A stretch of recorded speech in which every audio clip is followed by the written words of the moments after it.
Somehow this week I was thinking of one person at a time. You know, I look at the names in the prayer book,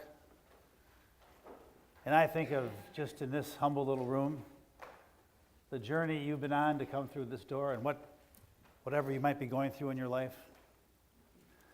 I think of all the stuff that goes on in the world, and I kind of wonder, what can we do to make a difference?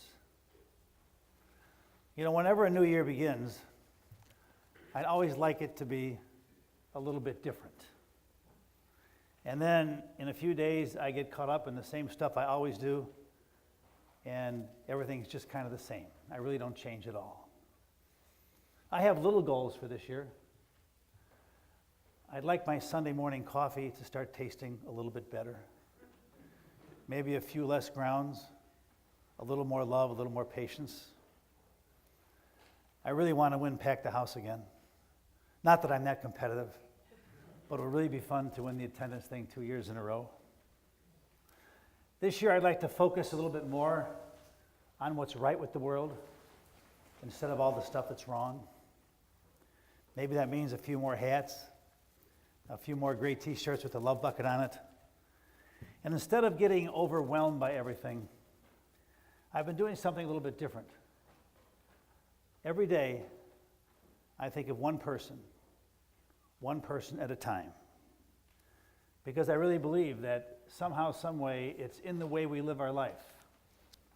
It's in the way we walk, and the way we talk, the way we work. That is where God and the Christ child come alive. I spend a lot of time in the veterans area every day. And the other morning I was in the veterans area, and I couldn't help but looking at the brick that said Vincent Sullivan, killed in Iraq. And I think of his dad Mike and his wife Peggy. His dad Mike died several months ago. And I thought of the ultimate sacrifice his son made for our country. And then I saw the way his dad dealt with cancer before he died. I saw the courage and I saw the grace.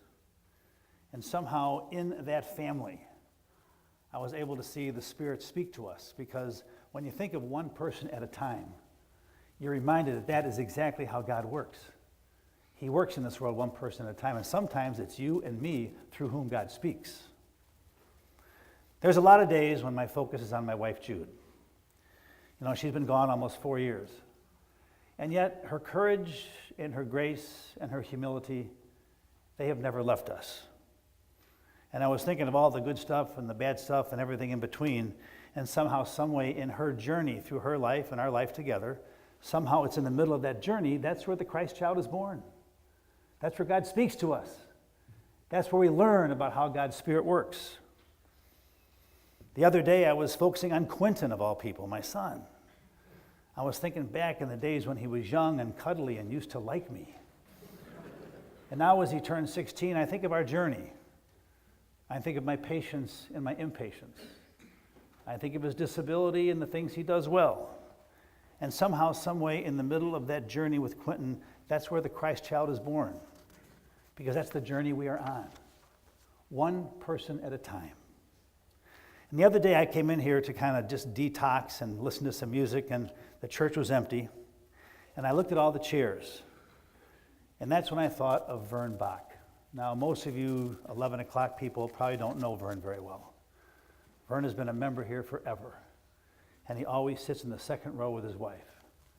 And so many times, Vern and Marianne have shared communion. They love being the deacons at 8:30 service. And I think how over 2 years ago, Vern was diagnosed with cancer, and he beat cancer. But then everything else went south. And he would come to church and serve communion when most of us would stay in bed. But the church means that much to him, because here is where he gets his strength and his courage to face each day. But he hasn't been able to come to church because he just can barely walk anymore. And we need Vern to come back.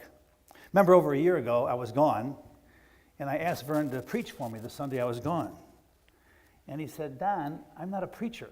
And I said, "Vern, I'm not a preacher either. We're just human." And he said, "What do I do?" I said, "Just tell your story." Well, anyway, I was having breakfast in Flagstaff, Arizona with my son and his wife, sitting at their kitchen table. And as the service was going on here, Marianne was sitting in the front row, and she would take pictures and text me during his sermon. And then, just at the very end, she took a picture of Vern stepping away from the pulpit. And then she had, in capital letters with exclamation, standing ovation. And I'm thinking to myself, standing ovation? They'll never want me back. I want one of those. And my son said, Dad, what are you crying about? He said, Vern just got done preaching. He got a standing ovation. You may not know Vern very well, but Vern exemplifies what we believe in here. That he believes that goodness makes a difference. He believes that love has power. He believes that humility is contagious. And he makes me understand that God often wears flannel shirts and old hats and quietly speaks in the courage of one man or one woman at a time. When we face each day with faith, it may not be a faith that moves mountains, but it's the kind of faith that has inspired an old preacher like me to realize that when the human spirit and God's spirit come together and they collide, that is where Jesus Christ is born every single day. In a little over a week, the Christmas tree is going to be gone, the poinsettias will not be here, and hopefully Vern will be back.